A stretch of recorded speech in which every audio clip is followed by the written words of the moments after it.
Arabella Fairfax stood in the smallest side room of the Thornbury Gallery on a May evening in 1851, her hands clasped rigidly behind her back where no one could see them, trembling, and watched London society dissect 3 years of her life with the casual cruelty of people who had never created anything that mattered. The gallery's high ceilings soared above her, gas-lit chandeliers casting warm golden light across gilt frames and polished floors, the air thick with the scent of beeswax and the expensive perfumes worn by women whose greatest artistic achievement was arranging flowers in crystal vases.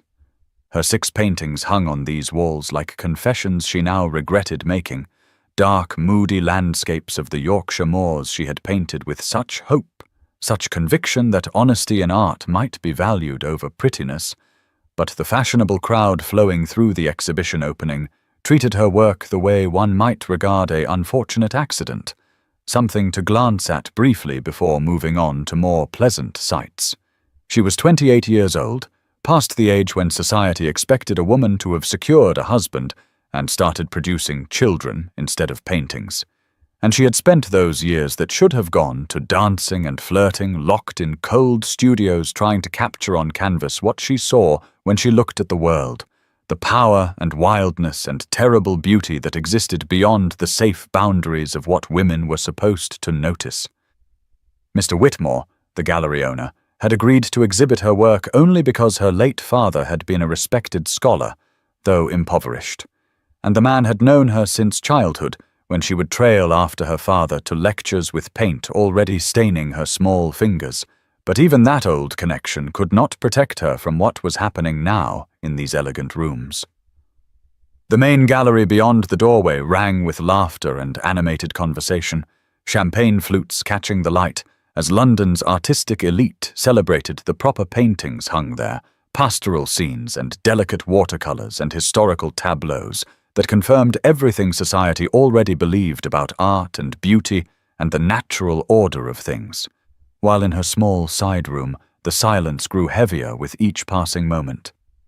Lady Henrietta Dashwood swept past her paintings with barely a glance, her voice carrying clearly as she pronounced to her companions that the work was disturbingly masculine in execution, that one could hardly believe a woman had painted such harsh, aggressive landscapes, and Arabella felt something in her chest go very still and cold as she memorized the woman's face, the casual dismissal in her expression.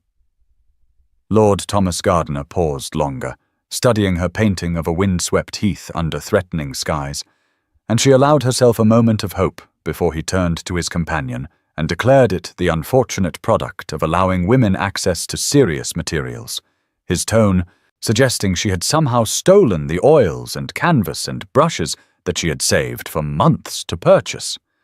But the worst came when Sir Edmund Morland arrived, the celebrated art critic whose reviews could make or destroy careers, and he stood before her largest painting, with his arms crossed and his expression that of a disappointed schoolmaster, faced with a student who had failed to grasp a simple lesson. "One can discern competent technique, certainly," he announced loudly to the cluster of patrons gathering around him like disciples.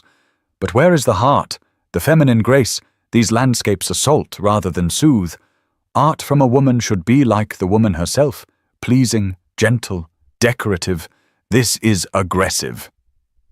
Lady Dashwood laughed at this pronouncement, a crystalline sound that cut through Arabella like glass, and added that perhaps Miss Fairfax was attempting to paint like a man, having failed to secure one, and the gathered crowd tittered appreciatively at the wit, while Arabella stood very still with her grey-green eyes dry, despite the humiliation burning in her chest like swallowed fire. She studied each face, memorizing their disdain, storing it away in the place where she kept every slight and dismissal she had endured for choosing to see the world with an artist's eyes instead of a marriageable woman's calculated glances. Her paintings hung on these walls like pieces of her soul made visible, the Yorkshire moors she had tramped across in all weather with her portable easel and her determination to capture truth rather than sentiment, the ancient stones standing against vast skies, the wild heaths where wind bent the grasses into patterns that spoke of forces larger than human concerns, the threatening beauty of storms rolling across landscapes that had existed long before London's drawing rooms, and would exist long after. And these people looked at her truth and found it wanting because it did not conform to their narrow definitions of what a woman's vision should contain.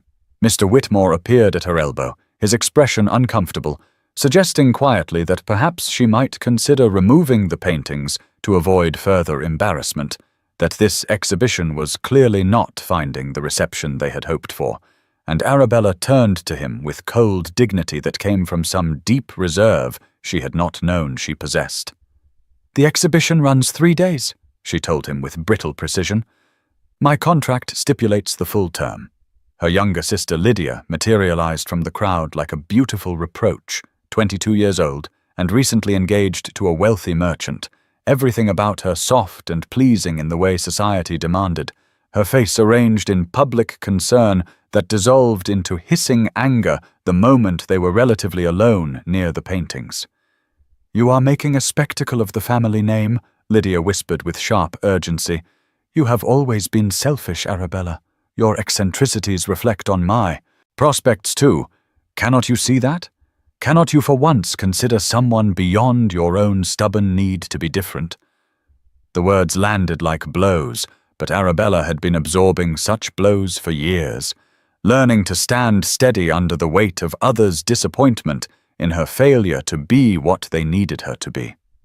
She had painted what she saw and felt, she told Mr. Whitmore when he returned with another suggestion that she might reconsider.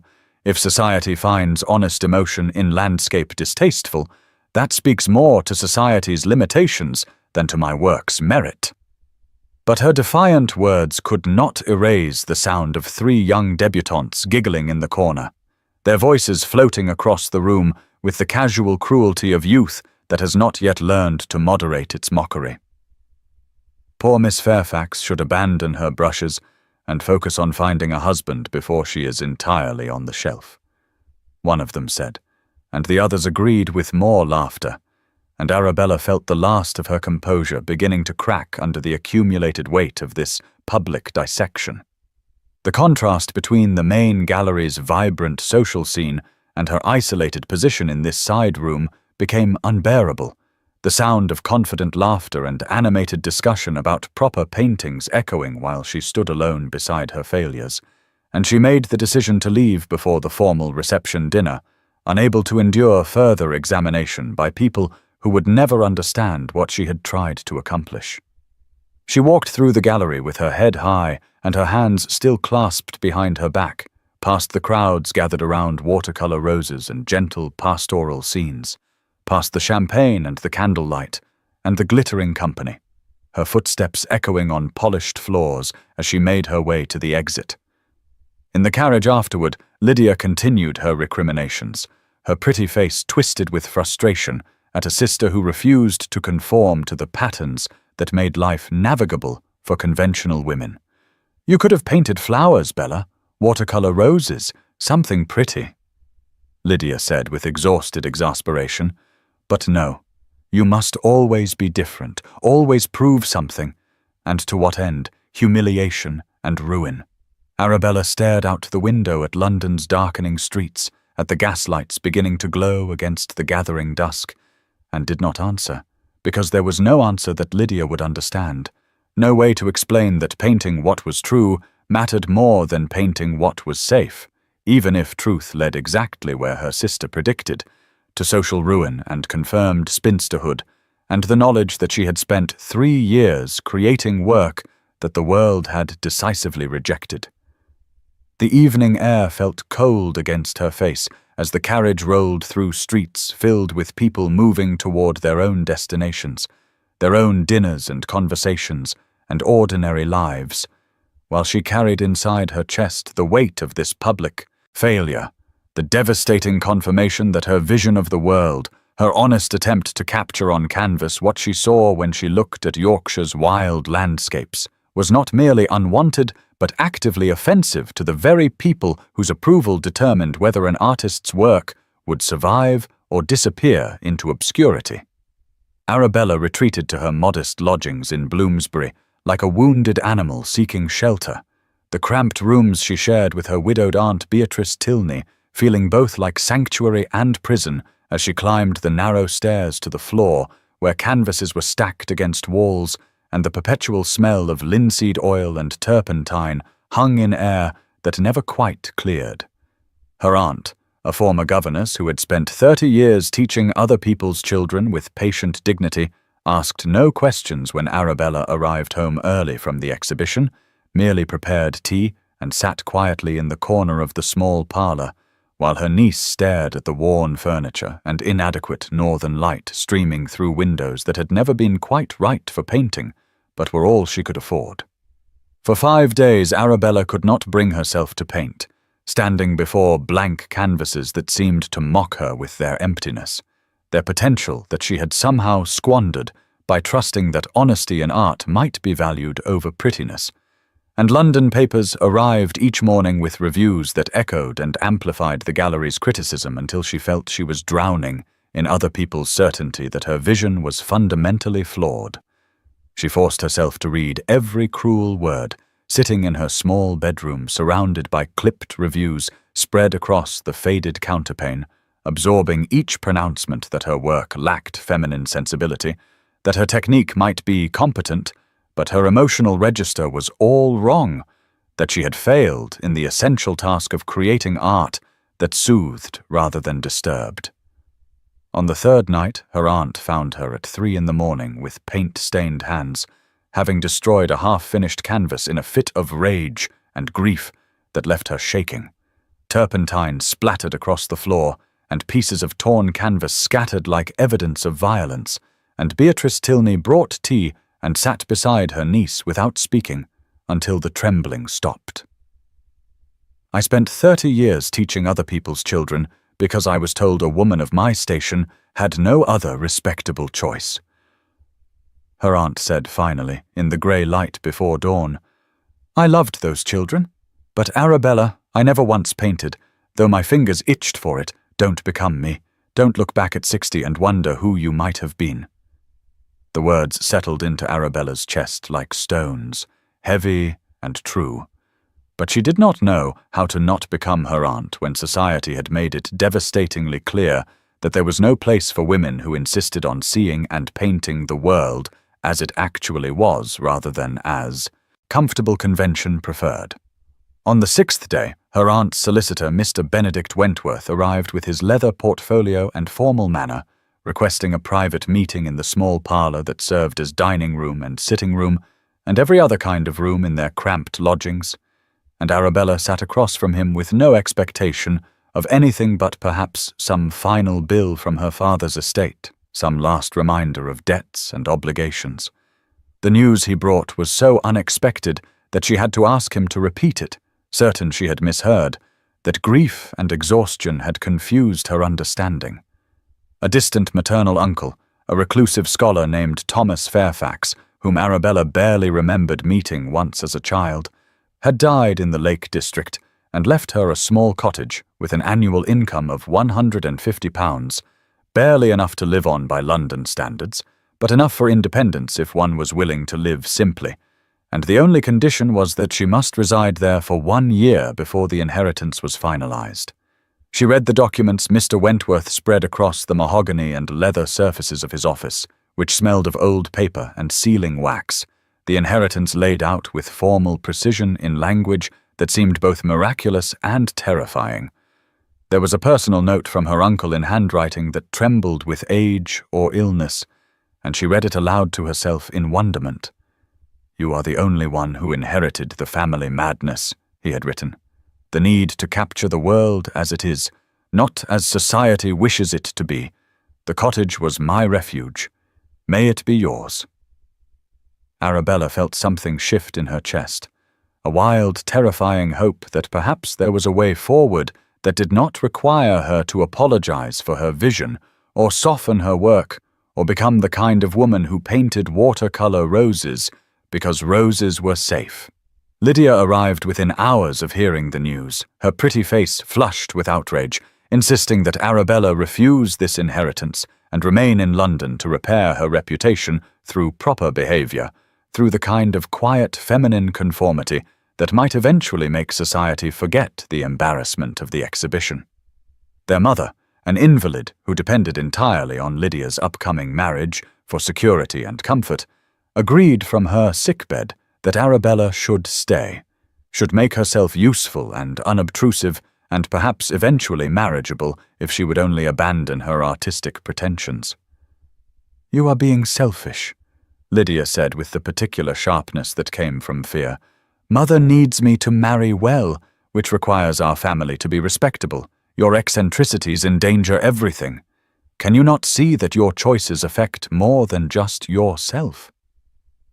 But Aunt Beatrice sat quietly in the corner with her hands folded and her expression serene.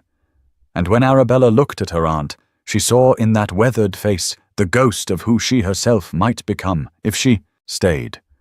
A woman who had swallowed her own dreams to meet others' needs, who had lived a good, useful life, but never the life her soul had hungered for. "Sometimes we must lose ourselves to find ourselves, my dear," Beatrice said softly, and the words felt like permission, like benediction. Arabella made her decision with a quiet steel she had not known she possessed, meeting Lydia's angry gaze with steady grey-green eyes that no longer flinched from disapproval. "Then I shall be unmarriageable," she told her sister, "but I will be myself, and I release you from association with me. Tell society I have gone to tend a sick relation. Tell them anything, but I will not apologize for seeing the world in colour and storm rather than in pastel pleasantries." The confrontation left her shaking but certain, and she spent the next days making arrangements to leave London entirely, packing her paints and brushes and canvases with a sense of purpose that had been absent since the exhibition's devastating opening. On the final day of the exhibition, she went to the Thornbury Gallery to collect her paintings, arriving early in the morning when the rooms were empty and quiet, dust motes floating in slanted sunlight that made the space feel abandoned and melancholy. The gallery had the hollow echo of places meant for crowds when crowds have departed, and her 6 paintings hung in the small side room, looking somehow different in this solitude, stronger and more defiant without the weight of society's judgment pressing down on them. She found Mr. Whitmore in conversation with a tall, distinguished gentleman whose dark hair caught the morning light, the 2 men standing before her largest landscape, with an intensity of focus that made her pause in the doorway. The gentleman stood utterly still as he examined her painting of the Yorkshire moors under threatening skies, his posture suggesting the kind of deep concentration she recognized from her own hours studying landscape and light. And even in her hurried, defensive state, she noticed the quality of his attention, the way he seemed to be truly seeing rather than merely looking. But humiliation and wariness made her cold, made her interrupt before Mr. Whitmore could turn and make introductions, her voice brittle as she informed them that she had come to remove the offensive pieces, the words deliberate and sharp. Mr. Whitmore's face registered surprise, and then dismay, his mouth opening to speak, but Arabella was already moving toward her paintings with swift efficiency, not wanting to hear whatever polite dismissal or awkward explanation he might offer. "That is Miss Fairfax herself, Your Grace," she heard Mr. Whitmore say, as she began unhooking the first canvas. "I tried to tell you she had already requested the painting's return. She is quite proud," but Arabella did not pause to consider who this gentleman might be or what title the gallery owner had used, wanting only to escape with the remnants of her dignity and her work. She departed before Mr. Whitmore could explain that the gentleman wished to purchase the paintings, her arms full of canvas and her heart full of the bitter certainty that she was doing the right thing in leaving London, in accepting her uncle's inheritance and retreating to the Lake District where she would not have to endure the particular torture of watching society dissect and dismiss her attempts to create something true. The mystery gentleman remained only an impression as she left, tall and dark-haired and utterly focused on her work in a way that felt different from the gallery crowds, but which she was too raw to examine, too defensive to trust. Later, in the carriage taking her away from the gallery with her 6 paintings wrapped and secured, She allowed herself to wonder briefly who he had been and what he had wanted. But the wondering felt dangerous, like hoping for validation from a world that had made its judgment clear. The inheritance documents rested in her reticule, along with her uncle's letter about family madness and refuge, and she touched the papers through the fabric as the carriage rolled through London streets she would soon be leaving, perhaps forever. Her decision was made, radical and irreversible, to pursue authentic self-expression even at tremendous social cost, to choose isolation and artistic integrity over any possibility of society's approval, and if that meant she would be unmarriageable and eccentric and lost to conventional feminine life, then so be it, because she could not go back to pretending that her vision of the world was wrong simply because it made comfortable people uncomfortable, could not spend the rest of her life painting watercolor roses when her soul saw storms and ancient stones and the terrible beauty of landscapes that existed beyond human control or comprehension. And now's the time to stop and subscribe to our channel. Every subscriber brings us closer to 1,000, which helps us keep these stories alive and coming your way. If you enjoyed this video, don't forget to like it and drop a comment telling us where you're watching from. It's always amazing to see how far these tales travel across the world. Now let's continue. 3 months passed in the Lake District like a slow exhale after years of holding her breath, and Arabella settled into Dove Cottage in Grasmere with a sense of homecoming she had never experienced in London's cramped lodgings or her family's disapproving presence. The cottage was small and stone, with low ceilings and deep-set windows, surrounded by wild gardens that had gone untended during her uncle's final years, and sheltered by ancient oaks that had stood witness to generations of solitary souls seeking refuge from the world's demands.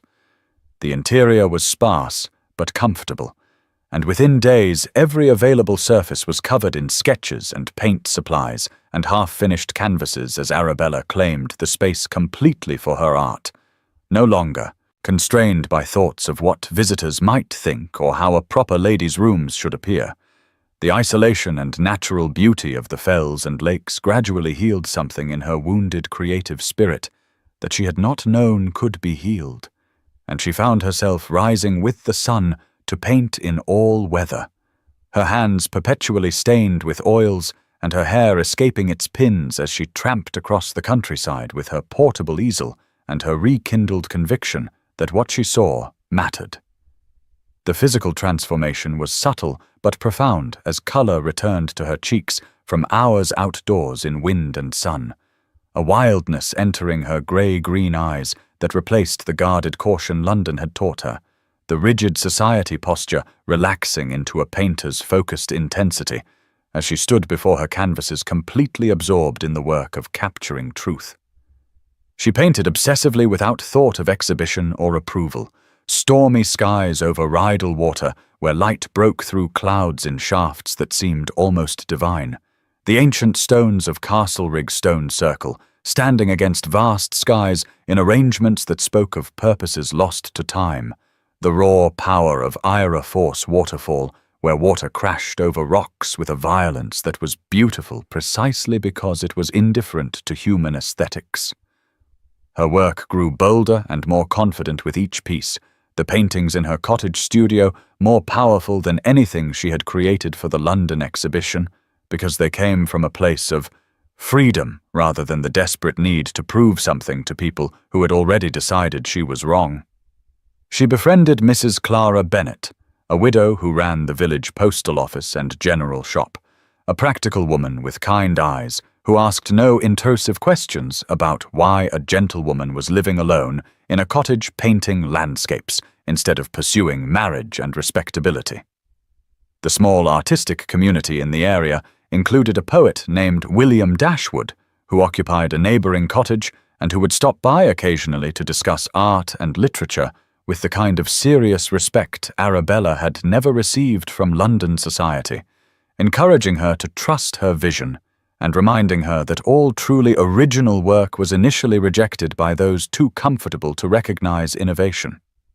The Lake District in autumn was copper and gold bracken on the fells, mist rising from the lake at dawn, while ravens cried overhead, the smell of peat smoke and rain mixing with the sharp, clean scent of air that had never known London's coal-fouled atmosphere. And Arabella felt herself becoming someone new in this landscape, or perhaps becoming who she had always been beneath the layers of social expectation and feminine performance.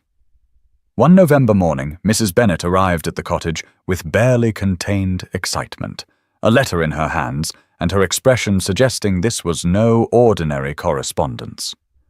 "From London, Miss Fairfax," she announced, with the particular emphasis of someone who recognized quality paper and formal seals, and such fine paper too. "This is quality correspondence, mark me." Arabella took the letter with hands that had been mixing paint moments before, leaving smudges on the expensive paper as she broke the seal and read Mr. Whitmore's precise script, and she had to read the contents 3 times before the words made any sense at all. A private patron had purchased all 6 of her paintings from the exhibition for an extraordinary sum of £500. Nearly 4 years of her inheritance income, an amount of money that seemed impossible for work that had been so thoroughly rejected and dismissed. More stunning still, the patron requested to commission 12 new works with subject of artist's choice for £1,200 with half paid in advance, no restrictions or requirements except that the paintings be true to her vision, and Arabella read these phrases aloud to herself, in disbelief. Subject of artist's choice, true to her vision, how is this possible? Who would— she said to the empty cottage, then with bitter suspicion rising, "Unless it is mockery, perhaps they wish to purchase my failures to display as cautionary examples, warnings against allowing women to attempt serious art." But William Dashwood, stopping by that afternoon and hearing the news, shook his head at her suspicion with the gentle firmness of someone who understood artistic self-doubt. "Or perhaps, Miss Fairfax, someone actually sees what I see," he told her, "that your work holds more truth than all the pretty parlour watercolours in Mayfair combined. Perhaps someone has eyes to recognize genuine vision when it appears."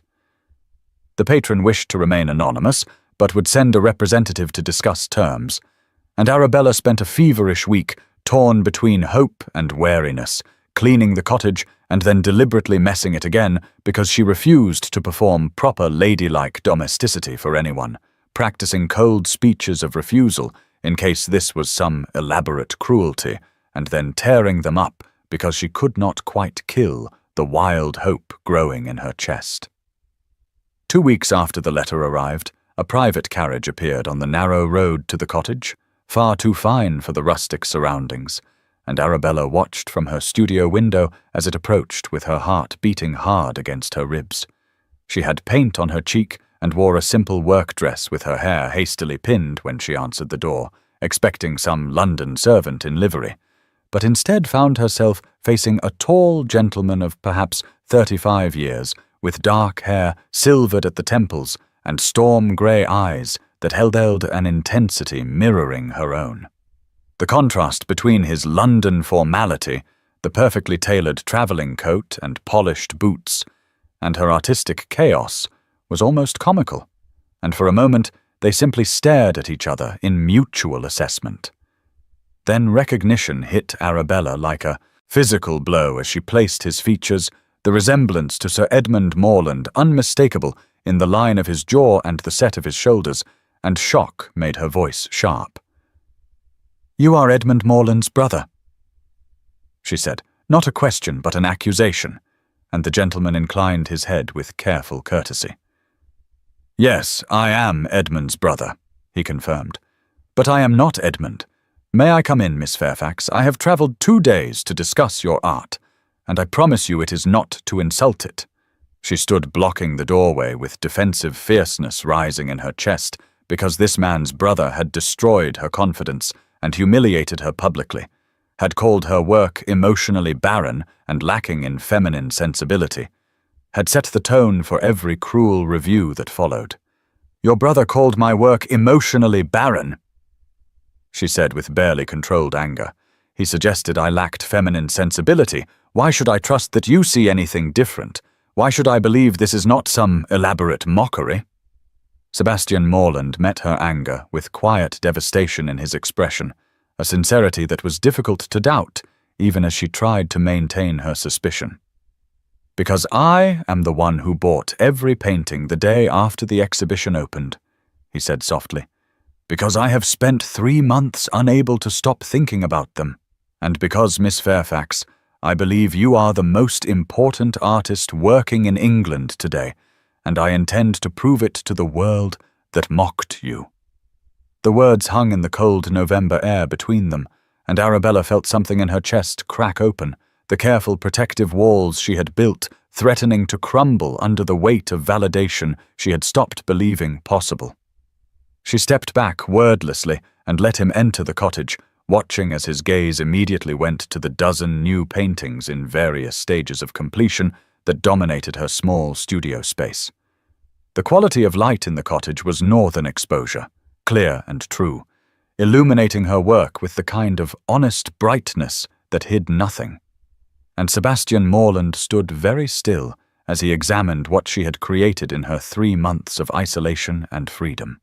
She watched him looking at her paintings, the way she had briefly noticed him looking at her work in the gallery that terrible morning when she had fled rather than hear whatever he might say. And she recognized in his absolute focus the same quality of attention she herself gave to landscape and light, the concentration of someone who was truly seeing rather than performing the act of looking. He introduced himself properly then, Sebastian Morland, Duke of Thornbury, and the title explained the private carriage and the extraordinary sums of money mentioned in Mr. Whitmore's letter, but it also complicated everything because dukes did not champion unknown female artists without reasons that society would immediately assume were improper. She had recognized with shock that he was connected to her primary critic, the relationship making his admiration immediately suspect. But as he moved through her cottage studio, examining each painting with careful attention and asking questions that demonstrated sophisticated understanding of technique and vision, she found it increasingly difficult to maintain her defensive wariness. He spoke of art the way she thought about art, discussed light and composition and emotional truth with the fluency of someone who had spent years studying seriously rather than collecting fashionably. And when he paused before her painting of Castlereagh stone circle with an expression of something like wonder, she felt the first crack in her certainty that this must be some kind of trap. The Lake District landscape visible through her cottage windows seemed to approve of his presence, the fells rising in the distance under clouds that promised rain, and Arabella found herself thinking that perhaps William Dashwood had been right. Perhaps someone did actually see what she saw. Perhaps genuine recognition was possible, even from the brother of the man who had most thoroughly dismissed her work. Sebastian turned from the paintings to look at her directly, and in his storm-grey eyes she saw reflected the same intensity and isolation that drove her own artistic obsession, the quality of someone who understood that seeing truly often meant standing apart from comfortable consensus. This is the turning point, she thought, as November wind rattled the cottage windows and her future balanced on the edge of whether to trust this unexpected validation or retreat further into protective solitude. This is where her journey from humiliation might actually lead toward something beyond mere survival, and the terror of hope felt almost as overwhelming as the earlier devastation of rejection. Sebastian stayed at the local inn, but appeared at Dove Cottage each morning over the next week with the regularity of sunrise, and Arabella found her initial wariness gradually melting as he demonstrated not merely polite interest, but genuine knowledge and sophisticated appreciation of her work that went far beyond anything she had encountered in London's artistic circles. He was 36 years old. She learned during their first long conversation, the Duke of Thornbury with responsibilities and power she could barely fathom, but while his older brother Edmund had pursued art criticism and society prominence, Sebastian had focused his considerable intelligence on politics and social reform. He sat in Parliament and had been fighting for workers' rights and education reform, causes that made him controversial among his conservative peers, who preferred their dukes concerned with hunting and estates rather than the conditions in factories and mines. He explained over tea in her small cottage that he wanted her paintings for the parliamentary library and committee rooms to challenge the staid conventional art that currently hung there, portraits of dead politicians and sanitized battle scenes that reinforced comfortable assumptions rather than provoking genuine thought. He believed art should provoke thought and emotion rather than merely decorate, should make people uncomfortable enough to question their certainties. And as he spoke, Arabella recognized in his political philosophy the same conviction that drove her artistic vision, the insistence that truth mattered more than comfort. Their discussions ranged from art to politics to literature with an ease that astonished her, and she found herself intellectually challenged in ways she had never experienced, pushed to articulate her artistic philosophy by someone who actually cared about the answers rather than asking questions designed to expose her presumption in attempting serious work. Sebastian had a sophisticated understanding of painting that became evident as they examined her canvases together, discussing technique and composition with the fluency of someone who had spent years studying rather than merely collecting. And when she remarked skeptically that he spoke as one who paints, though he claimed to be a politician, his expression shifted into something vulnerable and grieving. "My mother painted," he told her quietly. "She died when I was 12, but before that she taught me to see, to really see, rather than just look. She would have loved your work, Miss Fairfax. She painted what she felt too, though she was never brave enough to show it publicly. The few canvases that survive are locked in my private gallery because my father found them too disturbing for public display." Arabella felt her heart contract with sympathy for both the lost mother and the boy who had learned to truly see and then watched his mother's vision be locked away and silenced. "I am sorry," she said with genuine feeling, "for your loss and for her silenced voice, for all the women who see truly, but are never allowed to show what they see." Sebastian's storm-grey eyes held hers with an intensity that made breathing difficult. "Don't be sorry," he said. "Be brave enough for both of you. That is why I am here, because watching you be eviscerated by people like my brother, people who would not recognize genuine artistic vision if it struck them like lightning, was unbearable. Someone must champion work that matters, even if, especially if, it makes comfortable people uncomfortable." The week progressed with a rhythm that felt both natural and charged with awareness, Sebastian arriving each morning and staying until darkness forced his departure to the inn, their professional discussions of the commission gradually incorporating more personal revelations and unexpected moments of connection. Arabella was surprised when he rolled up his sleeves one afternoon and helped her stretch a new canvas, his hands familiar with the physical labor of art-making, pulling the fabric taut with practiced efficiency that spoke of hours spent in studios watching his mother work. She caught him examining her paint-stained hands one evening as firelight flickered across the cottage interior, his gaze tracing the small scars from palette knives and the permanent stains that marked her as someone who worked with materials rather than merely directing servants, and the expression on his face was something she could not quite read, but that made her breath catch.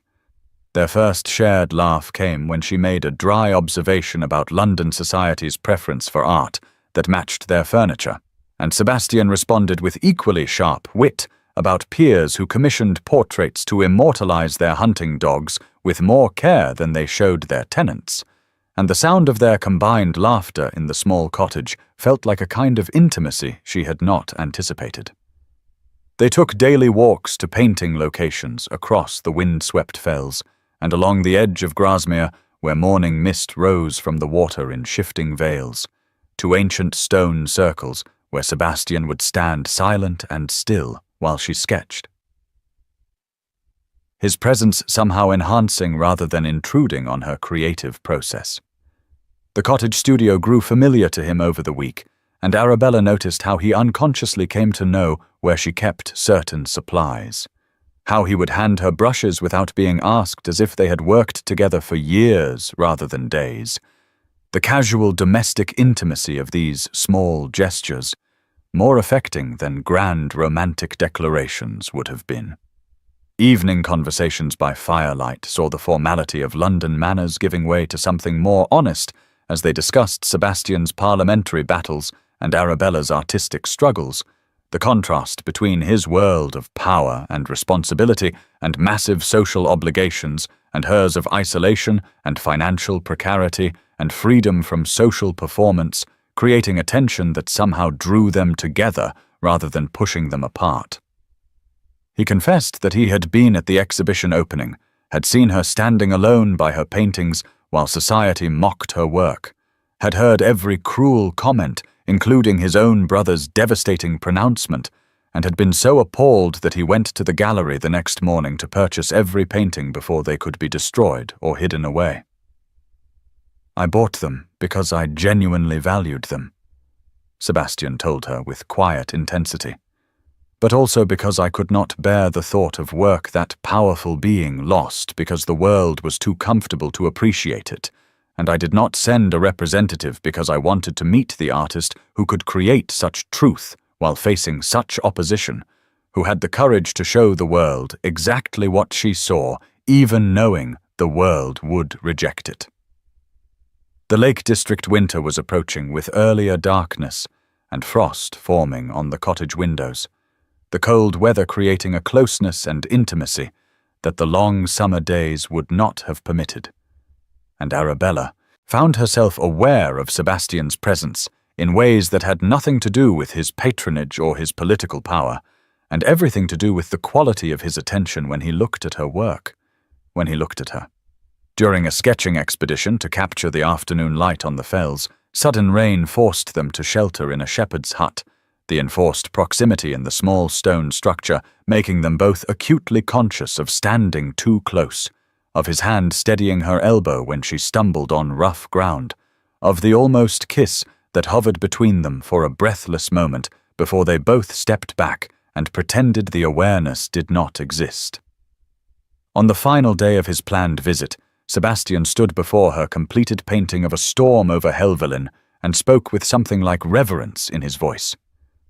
"This," he said, "you have captured something I have felt but never seen painted.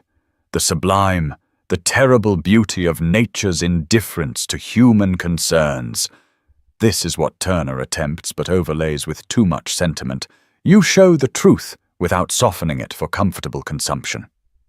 Then he turned to face her directly and proposed not just the commission they had been discussing all week, but something far more radical and terrifying, a public exhibition of her new work in 6 months to be held in a parliamentary gallery space he could secure, with his patronage announced publicly so that all of London society would know that the Duke of Thornbury championed her vision.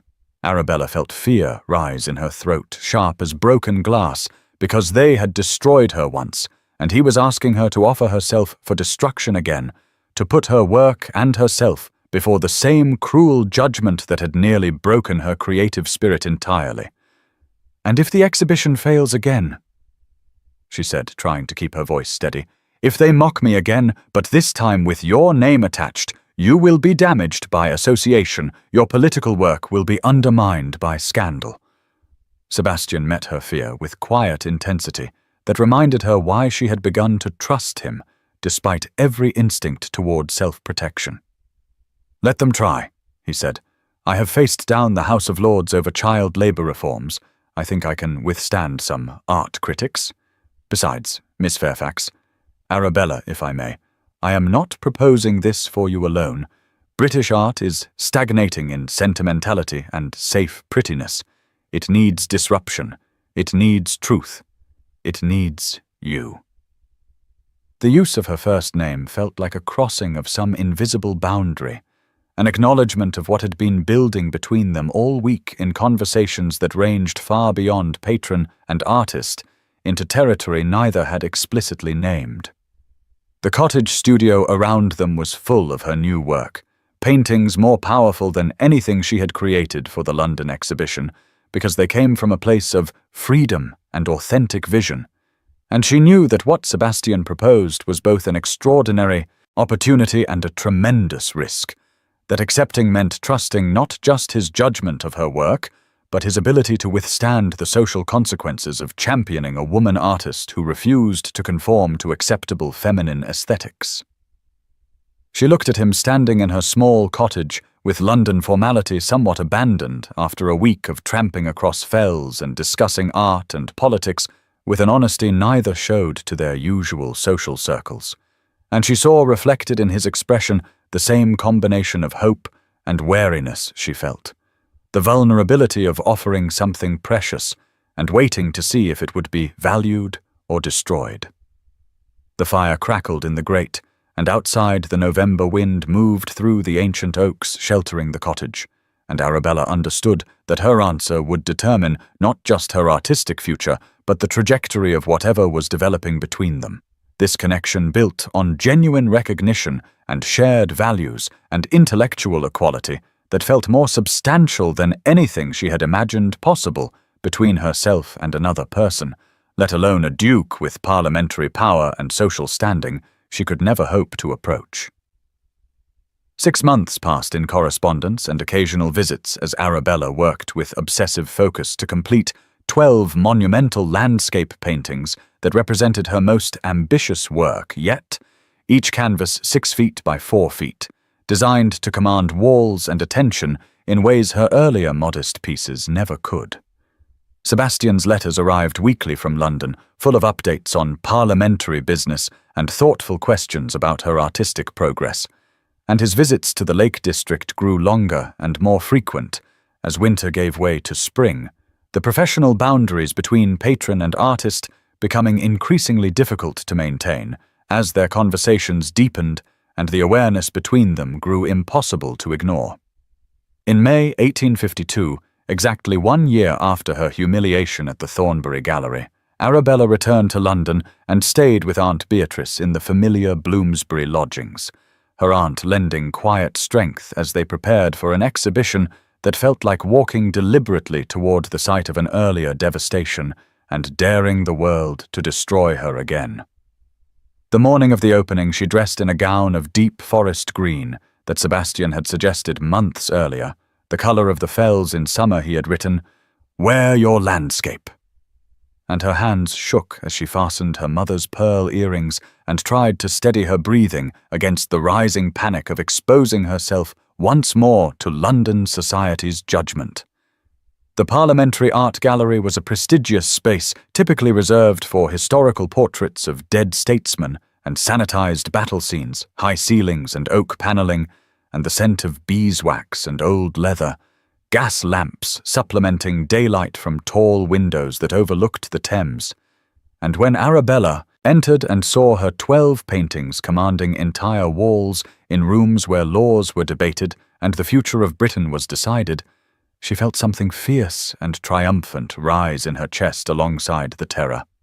Sebastian had announced his patronage publicly and used his political influence to ensure attendance by MPs and peers and crucially members of the press, transforming what could have been a small artistic event into something with genuine cultural and political significance.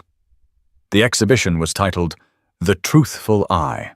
Landscapes of Britain and Sebastian had written a provocative foreword in the catalogue that Arabella read for the first time, standing in the gallery surrounded by her work. "Art that comforts us in our prejudices is decoration," he had written. "Art that challenges us to see anew is necessary. Miss Fairfax paints Britain as it is, powerful, often harsh, sublime in its refusal to be tamed or prettified. In doing so, she holds a mirror to our national character that is far more honest than the pastoral fantasies we prefer to hang in our drawing rooms." The words made her throat tight with emotion, because they articulated exactly what she had been attempting, but had never managed to express so clearly, and she looked across the gallery to where Sebastian stood receiving guests, and felt gratitude that went far beyond patron and artist into territory she was not yet ready to fully acknowledge. The opening was dramatically different from her first exhibition in every possible way.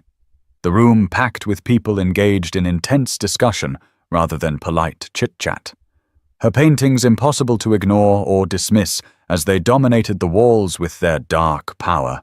Storms over Helvellyn and ancient stones at Castlerig, and the industrial valley where smoke met sunset in colours that spoke of what progress cost. Sebastian stood visibly beside her throughout the evening, not hovering protectively, but positioned as an equal, his body language making clear through subtle signals that he considered her his peer rather than some feminine curiosity he was indulging, and the impact of ducal approval on the crowd's reception was impossible to miss. The initial response was polarized exactly as Sebastian had predicted. Older Conservative attendees shocked and dismissive, one elderly MP pronouncing loudly that Thornbury was championing this aggressive style because he had always been contrary, that this was not art, but a political statement designed to provoke. But younger MPs and reformers and progressive thinkers were electrified by work that acknowledged the complexity of modern Britain, rather than retreating into comfortable pastoral fantasy.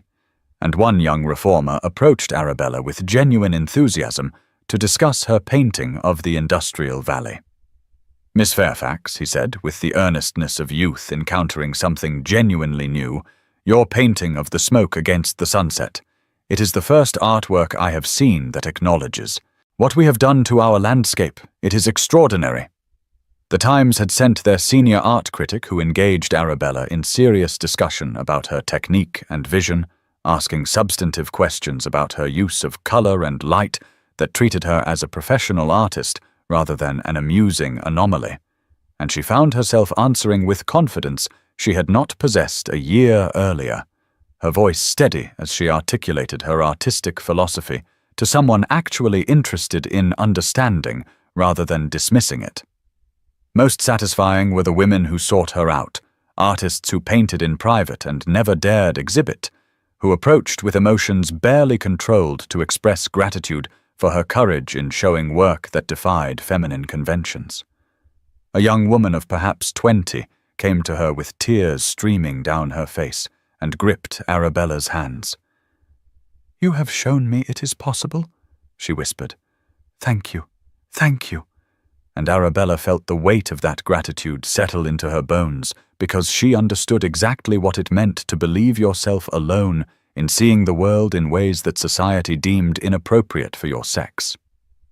Then Sir Edmund Morland arrived, and the atmosphere in the gallery shifted instantly, conversations faltering and heads turning as people recognized the critic whose review had destroyed Arabella's first exhibition, the man who had pronounced her work emotionally barren and lacking in feminine sensibility. His face was dark with fury as he took in the crowded room and the prominent display of paintings he had dismissed, and Arabella felt shock course through her at seeing the man who had nearly destroyed her confidence now facing her across a space where she was being celebrated rather than mocked.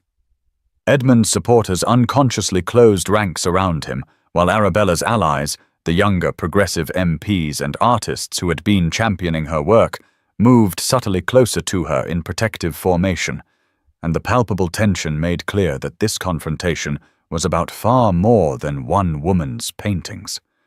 Edmund strode directly to where Sebastian stood and addressed his brother with a voice pitched to carry across the gallery. "Brother," he said with cold contempt, "you demean yourself and this institution by using your position to promote work that was rightfully rejected by competent critics. Unless your interest in Miss Fairfax extends beyond her paintings, is this patronage, or is it something more personal and therefore corrupt?" The implication of scandal hung in the air like poison, the suggestion that Sebastian's support stemmed from improper romantic involvement rather than genuine artistic appreciation, and Arabella felt fury rise in her throat, sharp and bright, because Edmund was attempting to publicly humiliate Sebastian by using her and her work as weapons. The confrontation threatened to overshadow the exhibition entirely, reducing her artistic achievement to gossip about ducal impropriety, and she found herself stepping forward before conscious thought caught up with action, her voice clear and cold cutting through the shocked silence. "Sir Edmund," she said with devastating precision, You rejected my work because it did not conform to your narrow definition of how a woman should see and paint. You wanted delicacy and prettiness, the visual equivalent of a simpering curtsy. I gave you truth instead, storms and stone, and the sublime indifference of nature. You called it unfeminine. I call it honest." She turned to address the assembled crowd, who had gone absolutely silent, every eye fixed on her as she articulated what she had spent a year learning to say. "The question is not whether my work is inferior, as Sir Edmund claims," she continued, her voice gaining strength. "The question is whether British art will continue to confine women to painting flowers and children, or whether we will finally acknowledge that women's eyes see the same complex, challenging world men see, and that our artistic response to that world deserves the same serious consideration." The silence after her speech was absolute, and stretched for what felt like an eternity before scattered applause began, and then built until even some of Edmund's allies were clapping, and Arabella felt her legs trembling beneath her forest green gown, but kept her spine straight and her gaze level. Sebastian moved to stand beside her with an expression of pride and something fiercer that made her breath catch, and he addressed his brother with quiet devastation. "You called her work emotionally barren because you lack the emotional capacity to comprehend it," he said. "I pity you, brother. You have spent your life telling others what to see instead of learning to truly see yourself." The evening light was turning golden through the tall windows as the confrontation resolved, and conversations resumed at higher volume, falling on her painting of Ira Force waterfall, and making the painted water seem to move with captured light. And Arabella stood in the Parliamentary Art Gallery, surrounded by her 12 monumental landscapes, hanging in the seat of British power, and understood that she had transformed from victim of society's judgment to challenger of society's limitations, that the title's promise had been fulfilled not just in the literal hanging of her work in Parliament, but in her finding the voice and courage to defend her vision publicly against the very people who had nearly destroyed her. The exhibition was a critical success with progressive circles, but ignited a scandal in conservative society that spread through London like wildfire through dry brush, and within days Edmund Morland published a scathing editorial in the Morning Post that reduced Arabella's artistic achievement to nothing more than evidence of improper romantic involvement between herself and the Duke of Thornbury. One must question the Duke of Thornbury's judgment in elevating the work of Miss A.F. to "spaces reserved for our nation's finest artistic achievements," Edmund wrote with poisonous precision. When a gentleman of his position shows such particular attention to an unmarried lady of no fortune, one cannot help but wonder whether his praise of her powerful vision extends to qualities unrelated to her paintings. The public has a right to expect that parliamentary resources serve the nation's interests, not a duke's private enthusiasms. The editorial struck exactly where it would cause maximum damage, suggesting that Sebastian was using his parliamentary position to promote his particular friend at taxpayer expense, and his opponents in Parliament seized on the scandal to undermine his reform efforts, with arguments that his judgment was clouded by personal entanglement. Several Conservative MPs called for the exhibition to be removed from parliamentary spaces immediately, framing the issue as one of propriety and proper use of public resources, rather than engaging with the question of artistic merit at all. Arabella had returned to the Lake District after the opening, retreating to Dove Cottage to process the overwhelming experience of public validation and Edmund's confrontation, and the devastating news arrived through letters that accumulated on her small table like evidence of disaster. The exhibition might close early. Sebastian was facing a vote of censure, and London society, including her own family, was consumed with gossip about their illicit relationship, the scandal growing with each retelling until fact and fiction became impossible to separate. Lydia's letter arrived on particularly cruel stationery, expensive paper her merchant husband could afford, and the words were sharp with fear and anger. "You have once again proven yourself incapable of conducting yourself with proper feminine decorum," her sister wrote. "Your artistic career has brought nothing but shame to our family. Even my husband's family questions the connection now. I hope your paintings were worth the ruin of your reputation and mine." Arabella read the letter standing by her cottage window, with snow falling on the fells beyond. The isolation that had felt like freedom, now feeling confining and distant from the battle being waged over her work and her character in London's drawing rooms and parliamentary corridors. But the most painful correspondence came forwarded by Aunt Beatrice, a letter from Sebastian himself that was formal and distant, everything their previous exchanges had not been, stripped of the warmth and intellectual intimacy that had characterized their months of communication. "The scandal has grown beyond what I anticipated," Sebastian wrote with careful precision. "My continued association with you damages your reputation and provides ammunition to those who oppose necessary reforms in Parliament. I cannot allow my personal feelings, whatever they may be, to destroy your future or the future of the legislation I have worked years to advance, please. Understand that my admiration for your work remains unchanged, but I must release you from our arrangement. Forgive me." Arabella felt something crack in her chest as she read his words, the formal politeness that created distance where there had been connection, the assumption that he could make decisions about her future without consulting her, the suggestion that protecting her reputation mattered more than allowing her to choose her own path. She was devastated, but also furious with a rage that burned hotter than grief, furious that society's prurient assumptions mattered more than artistic truth, furious that Sebastian would push her away to protect her, as if she were fragile porcelain rather than the woman who had survived public humiliation and rebuilt herself through sheer creative will, furious that her work was once again being dismissed as merely an extension of personal scandal rather than evaluated on its own considerable merits. She stood at her cottage window watching a storm roll over the fells, dark clouds gathering above Helvellyn and wind bending the bare winter trees, and she saw in nature's power a reflection of her own strength, the force she had been channeling into her paintings now demanding release in different form. She had not survived the first scandal by hiding or apologizing or softening herself to meet society's expectations.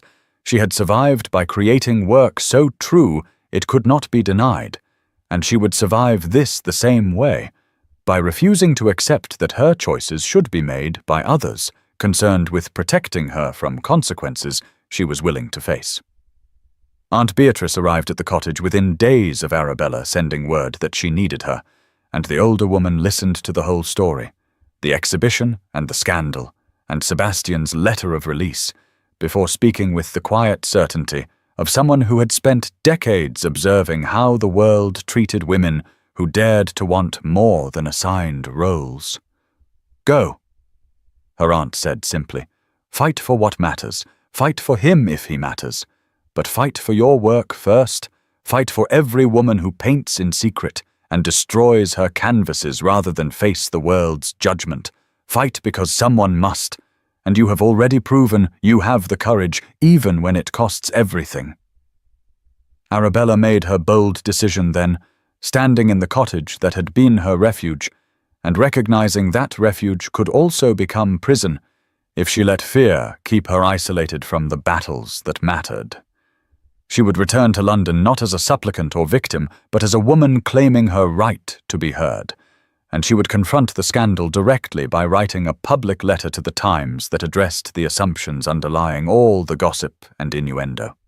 She spent days on the letter, draft after draft scattered across her work table, finding the precise words to articulate what she had never been able to say clearly, the systematic way society dismissed women's artistic vision by assuming it must be derivative or decorative, or in this case merely a pretext for romantic intrigue.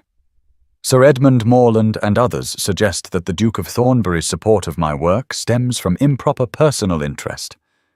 She wrote in her final draft, "I will address this directly. His Grace recognized the value of my paintings when others dismissed them. Whether personal feeling exists between us is irrelevant to the question of whether my work merits serious consideration.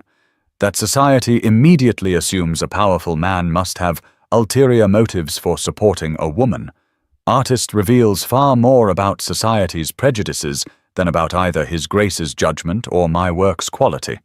If my paintings hang in Parliament, let them be judged on their artistic merit, and if I have captured the Duke's admiration, let that too be judged on its merits. Does his character suggest he would confuse artistic appreciation with romantic interest?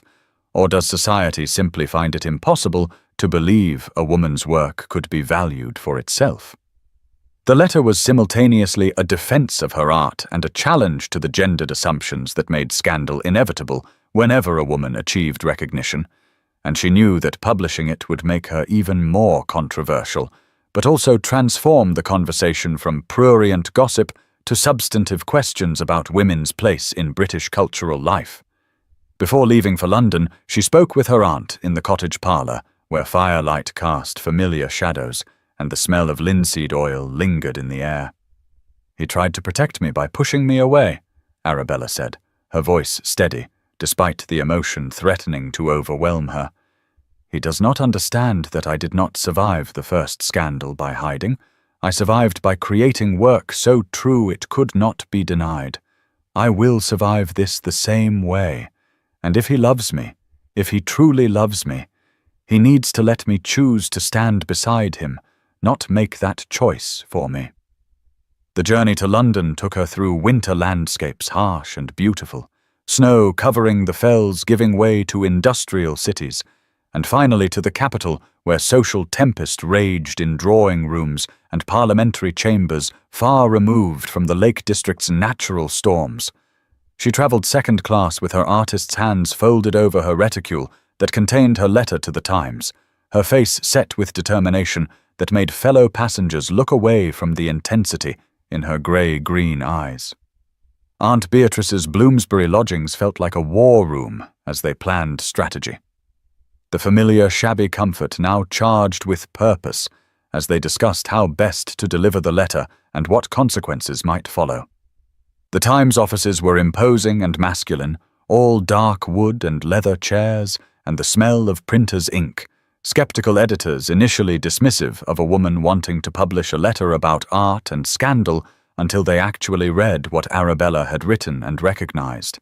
That it was news, that it would sell papers, and more importantly would shift the entire conversation about the Thornbury exhibition from gossip to substantive cultural debate. The quality of winter light in London was harsh and unforgiving, illuminating everything without softness or mercy, appropriate for the moment of truth approaching, as Arabella prepared to publish words that would make her position clear and force Sebastian to confront whether he truly saw her as an equal, capable of making her own choices about risk and reputation, or whether his protectiveness revealed that, despite all his talk of partnership, he still fundamentally viewed her as someone who needed sheltering from consequences he thought she could not handle.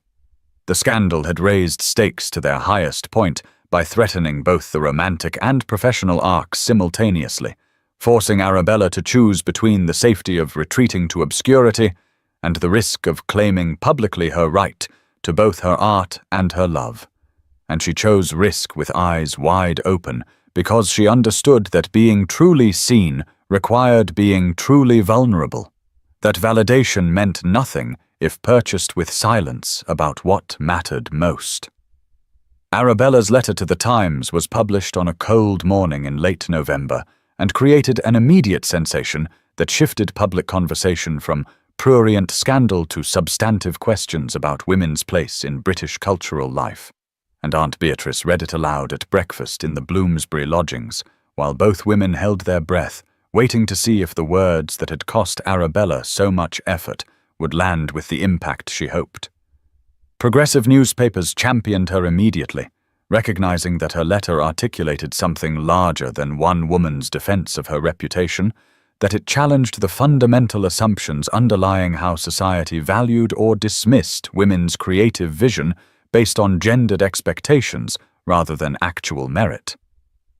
Women's rights advocates cited her words in their own publications, and several prominent artists and intellectuals published supporting letters to the Times affirming the quality of her work independent of any relationship with the Duke, most notably the painter Charles Tilney, who wrote with professional authority that he had examined Miss Fairfax's work extensively and found it demonstrated technical mastery comparable to Turner and emotional honesty exceeding most contemporary landscape work, that those who dismissed it did so not from artistic judgment, but from discomfort with a woman wielding such power with brush and palette that British art would be diminished if they silenced her voice.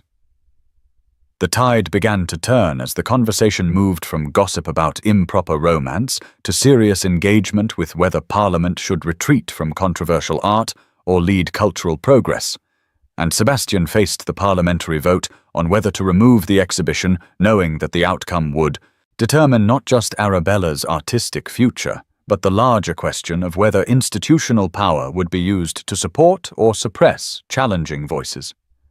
Arabella attended the parliamentary session secretly from the ladies' gallery, seated among wives and daughters who came to watch their men debate the nation's business, and she watched Sebastian rise to defend her work and their connection with her heart beating so hard she thought the women beside her must hear it. The parliamentary chamber was wood-panelled and gas-lit with the scent of old leather and male power, the space designed to intimidate and impress, and Sebastian stood before his peers with the same intensity she recognized from watching him examine her paintings in the cottage studio.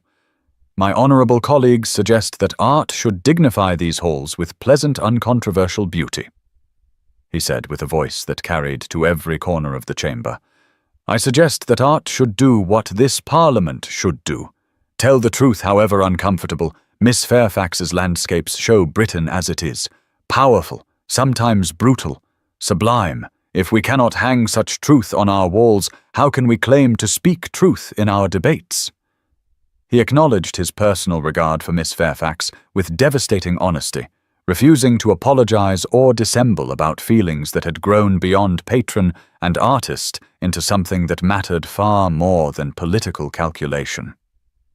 I have had the honor of knowing one of the finest minds and most courageous spirits in Britain, Sebastian told the assembled MPs. If that knowledge has led to deeper feeling, I will not apologize for it. Love built on genuine admiration is no scandal. It is rather the highest compliment I can offer and receive. During his speech, Sebastian looked up directly at where Arabella sat in the ladies' gallery, and their eyes met across the chamber in a moment of recognition and connection, so powerful she felt it like physical touch, and she understood that whatever happened with the vote, they had already won something more important, the right to choose each other openly, despite society's attempts to shame them into separation. His speech, combined with support from reformist MPs and the shifting public opinion created by her letter, won the vote. The exhibition would stay in parliamentary spaces, and more than that, Parliament voted to purchase 3 of Arabella's paintings for the permanent collection, transforming her from controversial temporary exhibitor to recognized permanent part of Britain's cultural heritage. Immediately after the vote, Sebastian left the chamber still in his parliamentary attire and went directly to Aunt Beatrice's lodgings, arriving breathless from having run through London streets in unseemly haste, and Arabella met him at the door with emotions too complex to name flooding through her. They confronted each other in the small, shabby parlour with paint-stained sketches on the walls, and the anger she had been carrying since receiving his letter of release poured out before he could speak. You do not get to decide what risks I take, Sebastian, she said with fierce clarity. You do not get to protect me by pushing me away. I am not a painting you can lock in a private gallery to keep safe. I am a woman who survived being destroyed once and rebuilt herself. I can survive scandal. The question is whether you can survive loving an equal instead of someone you can shelter. Sebastian met her anger with complete acceptance. No defensiveness or justification, just honest acknowledgement of his mistake. You are right, he said quietly. I tried to protect you as if you were fragile when everything about you is strong. Forgive me. I have spent my life in Parliament fighting for others' rights to choose their own paths, and then I denied you that very choice. I love you, Arabella, not as your patron or your protector, but as your partner, if you will have me.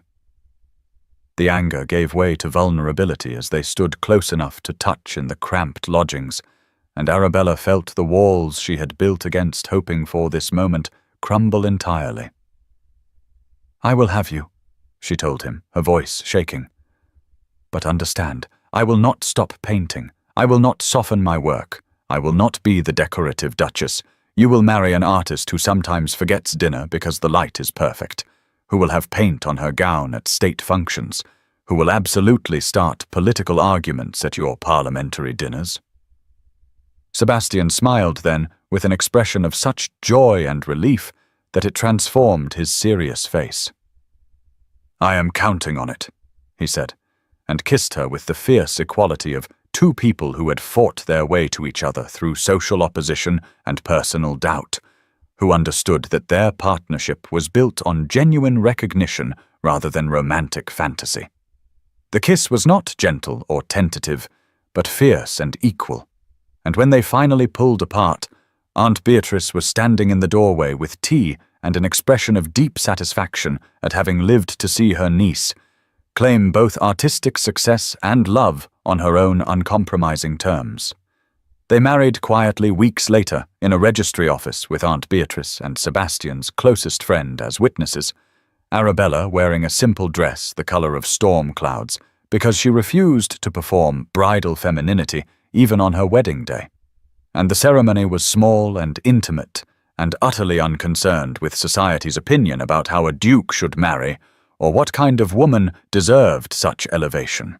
6 months later, in the summer of 1853, Arabella stood in a bright modern gallery where her paintings were prominently featured alongside other progressive artists, her work now being exhibited internationally as British art critics who had initially dismissed her scrambled to rewrite their assessments in light of her growing recognition.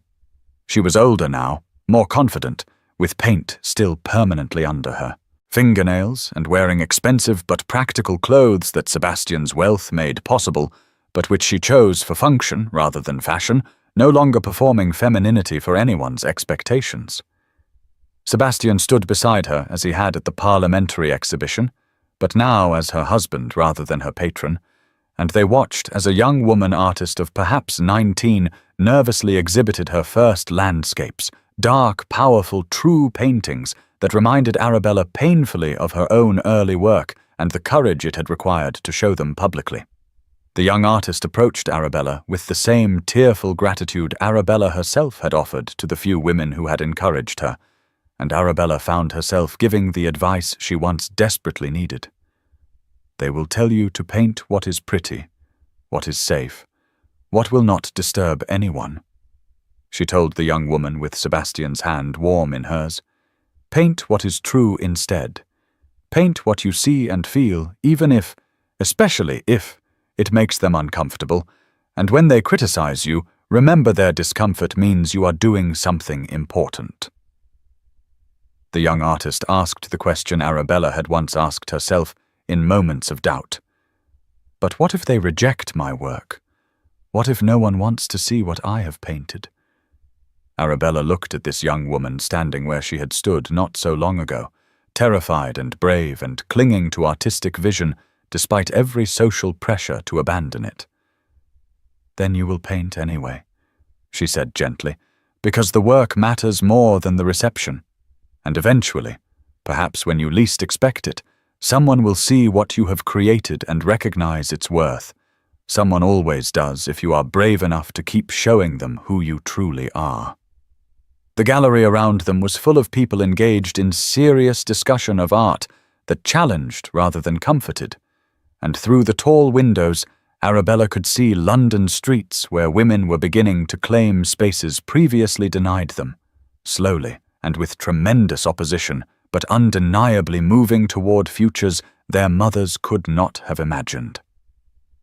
On the wall behind her hung her painting of Grasmere in winter, the landscape where she and Sebastian had found each other, now part of the National Gallery's permanent collection alongside works by artists whose names would outlive them all.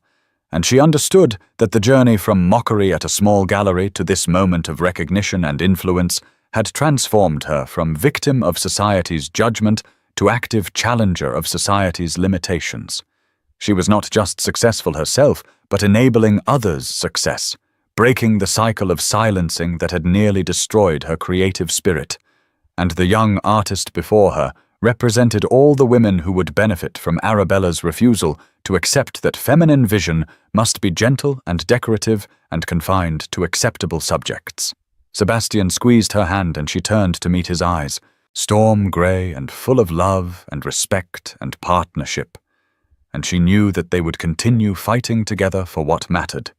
His parliamentary reforms and her artistic truth intertwined in shared conviction that power should serve justice rather than comfort, that institutions should lead progress rather than resist it, that love between equals who challenged each other to be better was worth any scandal society might manufacture.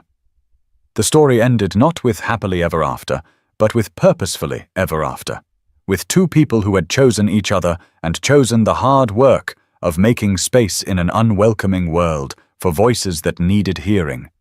And as evening light fell golden through the gallery windows onto paintings that told truth about Britain's landscape and character, Arabella felt the deep satisfaction of having claimed not just artistic recognition, but the right to define success on her own terms, to be both artist and wife and public intellectual without apology or compromise, to show other women that survival was possible, and more than survival was possible if one was brave enough to keep painting truth even when the world insisted on pretty lies.